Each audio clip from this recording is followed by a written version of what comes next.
ఎప్పుడైతే పాకిస్తాన్ బంగ్లాదేశ్ లో చేసిన కుట్ర ఫలించడం మొదలైందో అప్పుడే ఆ దేశం పతనం మొదలైంది. ఒకప్పుడు తమ దేశం నుంచి వీడిన బంగ్లాదేశ్ ఒక దశలో అద్భుతమైన ఆర్థిక ప్రగతి సాధించడం దాని కళ్ళు కుట్టినట్టయింది. అప్పటి నుంచే ప్రశాంతంగా ఉన్న బంగ్లాదేశ్ లో అస్థిరత మొదలైంది. గతంలో లేని పార్టీలు ఎంట్రీ ఇచ్చాయి. మత ప్రాతిపదిక ప్రసంగాలు చేసే ముల్లాల ఆధిపత్యం మొదలైంది. దాంతో ప్రధాని షేక్ హసీనాను దించేందుకు విద్యార్థి నాయకులను ప్రయోగించడం జరిగింది. అంతే, ఇక ఒకదాని వెనక ఒకటిగా వరుస పరిణామాలు జరిగిపోయాయి. ప్రాణాలు కాపాడుకోవడానికి హసీనా భారత్ శరణుజొచ్చారు. ఆమె ఓ రహస్య స్థావరంలో భద్రంగా ఉంది. ఆపై అమెరికాలో తలదాచుకుంటున్న మహమ్మద్ యూనస్ తాత్కాలిక ప్రధానిగా కేర్ టేకర్ గవర్నమెంట్ ను నడిపించే బాధ్యతలు చేపట్టారు. అప్పటి నుంచి గత 5 నెలలుగా బంగ్లాదేశ్ లో అల్ప సంఖ్యాకులైన హిందువులపై దాళ్లు, దేవాలయాలను ధ్వంసం చేయడం, సమాజంలో అల్లర్లు ఓ ప్లాన్ ప్రకారం సాగుతూనే ఉన్నాయి. తాజాగా హిందూ సాధువైన ఇస్కాన్ నాయకుడు చిన్మయ్ కృష్ణదాస్ అరెస్ట్ చేయడం, ఏకంగా బంగ్లాదేశ్ లో ఇస్కాన్ నే లేకుండా చేసేందుకు కోర్టు ద్వారా దాన్ని నిషేధించేందుకు ప్రయత్నాలు మొదలయ్యాయి. బంగ్లాదేశ్ లో ఇప్పుడు హిందూ మైనార్టీలు ఎదుర్కొంటున్న పెను సవాళ్లకు ఇస్కాన్ ఉదంతం పెద్ద ఉదాహరణగా చెప్పవచ్చు. చాలా కాలంగా మైనార్టీలపై జరుగుతున్న అన్యాయాలను, మైనార్టీల హక్కుల కోసం బలంగా గళం విప్పే దాస్ బంగ్లాదేశీ జాతీయ పథకాన్ని అవమానించారంటూ అబద్ధపు రాజద్రోహ నేరం మోపింది యూనస్ ప్రభుత్వం. ఆయన మంగళవారం అరెస్ట్ చేసి బెయిల్ ఇవ్వకుండా 10 రోజుల కస్టడీకి పంపడంతో దేశవ్యాప్తంగా నిరసనలు చెలరేగాయి. సందట్లో సడేమియాగా దుష్ట శక్తుల అల్లర్లు రేపి పొరపాటున ఓ ముస్లిం లాయర్ మరణానికి కారణమవడంతో ఆ పాప మైనార్టీల నెత్తిన పడింది. దాంతో బంగ్లాదేశ్ రాజధాని ఢాకా మరోసారి భగ్గుమంది. విచ్చలవిడిగా ఆలయాలపై దాళ్లు, ప్రాణ నష్టం గ్రహించిన భారత్ మైనార్టీలను భావ ప్రకటన స్వేచ్ఛను కాపాడాలంటూ బంగ్లాను లేఖ ద్వారా అభ్యర్థించాల్సి వచ్చింది.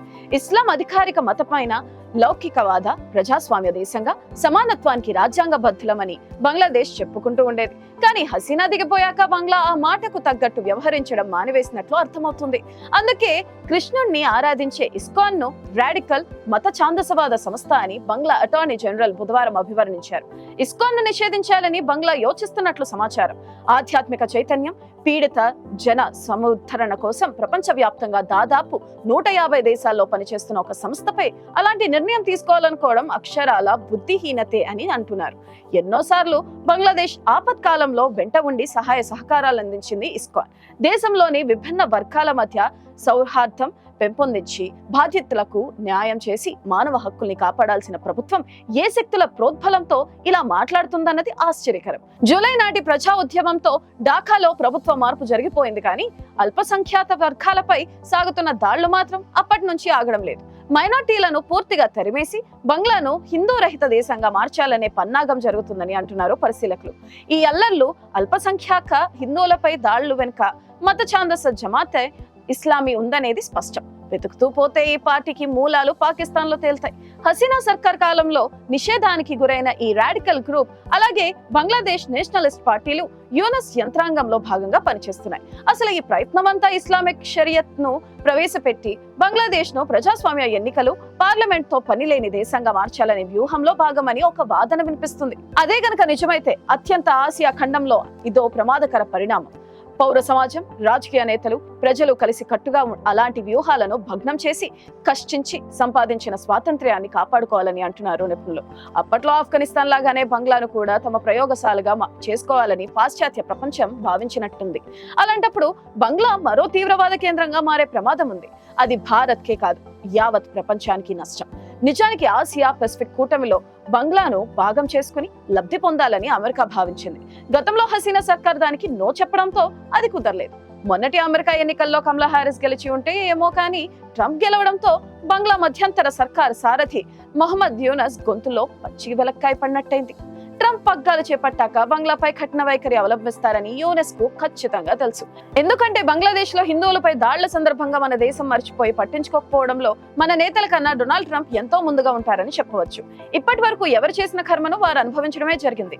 బంగ్లాదేశ్ అవతరణకు 5 దశాబ్దాలకు ముందు పాకిస్తాన్ 2గా విడిపోయే ముందు బంగ్లా ప్రజల ఆకాంక్షను గుర్తించిన మన నేతలు బంగ్లాదేశ్ స్వతంత్ర బంగ్లాదేశ్ గా ఏర్పడేలా సాయం చేశారు. వారికంటూ ఓ స్వంత దేశం ఏర్పడిందంటే అది భారత్ గొప్పదనం. సుహృద్భావం వ్యక్తం చేయాల్సింది పోయి గిల్లి కజ్జాలు పెట్టుకుంటుంది బంగ్లాదేశ్. బంగ్లాదేశ్ లో భారత వ్యతిరేకత, మైనార్టీలపై ద్వేషాలను స్వార్థపరులు పెంచి పోషిస్తుంది. దాదాపు 14 ఏళ్ల పైగా షేక్ హసీనా ఏలుబడిలో నియంత పోకడల వల్ల మానవ హక్కుల ఉల్లంఘన, అణిచివేత సాగిందని ఆరోపణలొస్తే కొత్త హయాం కూడా అందుకు తక్కువేమీ తినలేదు.